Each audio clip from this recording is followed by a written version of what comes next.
Voici Virginia, comtesse de Castiglione. Virginia était considérée comme l'une des plus belles femmes du milieu du XIXe siècle, rivalisant avec l'impératrice Élisabeth d'Autriche, dite Sissi. Elle était également très consciente de sa beauté et pourrait bien être considérée comme la première reine du selfie. Elle a commandé plus de 400 photographies d'elle-même dans divers costumes et poses afin de capturer et de documenter sa beauté. Virginia est née en 1837 dans une famille aristocratique italienne. Alors qu'elle n'avait que 17 ans, sa famille a arrangé pour elle un mariage sans amour avec le comte de Castiglione. De ce mariage est né un enfant, Giorgio. En 1856, alors que Virginia avait 19 ans, elle fut envoyée à Paris pour tenter de gagner l'intérêt de Napoléon III pour la cause de l'unification italienne. Son cousin, alors Premier ministre du roi de Sardaigne, lui a dit « Réussis par tous les moyens, mais réussis ». Elle devint une véritable sensation à Paris et devint même la maîtresse de Napoléon III. Ce scandale, conjugué à ses dépenses excessives, poussa son mari à demander la séparation, mais Virginia s'en fichait.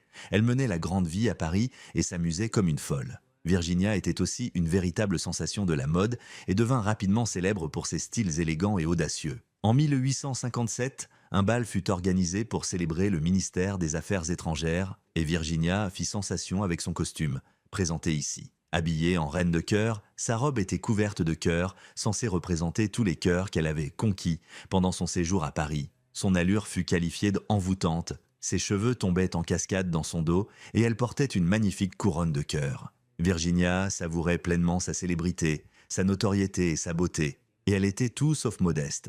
Un commentateur a déclaré « Quant à la comtesse, elle portait le poids de sa beauté avec insolence ». Virginia elle-même disait « J'égale les dames de la plus haute naissance par ma naissance, je les surpasse par ma beauté, et je les juge par mon esprit. » À cette époque, Virginia décide que ses photographies témoignent de sa beauté. En 1856, alors qu'elle n'a que 19 ans, elle visite pour la première fois l'atelier Mayer & Pearson, l'un des studios de portraits les plus prisés de Paris.